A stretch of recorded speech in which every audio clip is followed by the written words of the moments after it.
Hello അസ്സാം വലൈക്കും. ഇന്നത്തെ റെസിപ്പി എന്ന് പറയുന്നത് നോമ്പൊക്കെ കഴിയാനായില്ല. ഇപ്പം നമുക്ക് പെരുന്നാൾക്ക് ഒരു സ്പെഷ്യലായിട്ടൊരു മട്ടൺ ഗ്രേവി ഉണ്ടാക്കണമെങ്കിൽ അത് കാണിച്ചു തരാം.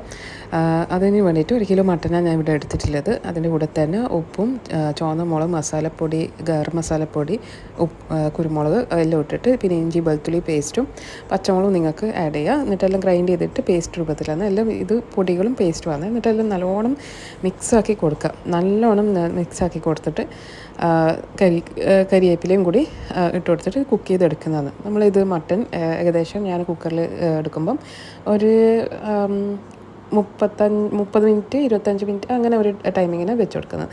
അതായത് കുക്കാകുന്ന സമയത്ത് നമുക്കിവിടെ കുറച്ച് കാര്യങ്ങൾ മസാല ഒക്കെ റെഡിയാക്കാനുണ്ട്. അതിന് 2 ടേബിൾ സ്പൂൺ മല്ലിപ്പൊടി, 2 ജീരകവും ഓരോ ടീസ്പൂണായിട്ട്, പിന്നെ 10 ചുവന്ന മുളകാണ്, ഇത് പിരിയൻ മുളക് എന്ന് പറയും. അപ്പോൾ അതെല്ലാം കൂടിയിട്ട് ജസ്റ്റ് ഒന്ന് ചൂടാക്കുക. പിന്നെ ഒരു ബേ ലീഫാണ് ഞാൻ ഇട്ട് കൊടുക്കുന്നത്. അതെല്ലാം നല്ലൊരു മണം കിട്ടാൻ വേണ്ടിയിട്ടാണ്.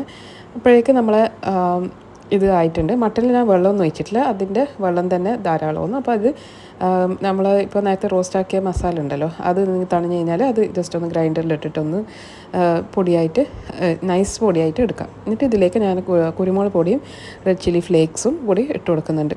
അത് ഞാൻ ഓരോ ടേബിൾ സ്പൂണും ഇടാം. പിന്നെ എനിക്ക് ഈ മസാല പൊടി എന്ന് പറയാൻ ഇത് മാത്രമേ ഞാൻ ഇട്ട് കൊടുക്കുന്നുള്ളൂ. പിന്നെ ഒരു 1/2 കപ്പ് ടൊമാറ്റോ പ്യൂരിയാണ് ഇതിൽ ചേർക്കുന്നത്. അത് തക്കാളി 1-2 എടുത്തിട്ട് ഒന്ന് ഗ്രൈൻഡറിലിട്ട് അടിച്ചു കൊടുത്താൽ മതി.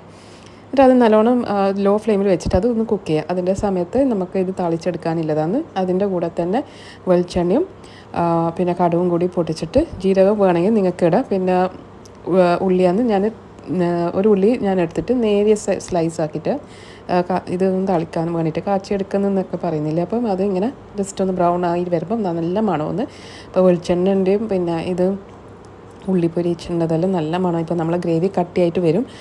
ഒന്നും ചേർക്കൊന്നും വേണ്ട, ജസ്റ്റ് ഇപ്പോൾ വെള്ളം ചേർത്തിട്ടേ ഇല്ല. ഈ മട്ടൻ്റെ വെള്ളമാണ് ഇത് സ്റ്റ്യൂ പോലെ നല്ല കട്ടിയിലെ കറിയായിട്ടാണ് കിട്ടുന്നത്. കുറുമ പോലെ തന്നെ നല്ലൊരു ടേസ്റ്റും വേറെ തന്നെ സ്റ്റൈലിലാണ് ഇത് ഞാൻ മട്ടൻ ഗ്രേവി ആക്കിയിട്ടുള്ളത്. ഇതിപ്പോൾ ഞാൻ കുക്കർ നിങ്ങൾക്ക് കാണിച്ചാൽ ഇതാണ് കറക്റ്റ് ഒരു കളർ. എനിക്ക് ക്യാമറയിൽ നല്ല ക്ലിയർ ആയിട്ട് കിട്ടുന്നില്ല, പക്ഷേ ഇതാ നല്ല ടേസ്റ്റാണ് ഇത്. നമ്മൾ നെയ്ച്ചോറോ അല്ല നിങ്ങൾക്ക് പെരുന്നാളിനെയും നെയ്പത്തലോ അതിൻ്റെ കൂടെയൊക്കെ കഴിക്കാൻ വേണ്ടിയിട്ട് നിങ്ങൾക്ക് ഈ സൈഡായിട്ട് നോക്കാം. എല്ലാവരും ട്രൈ ചെയ്യുക.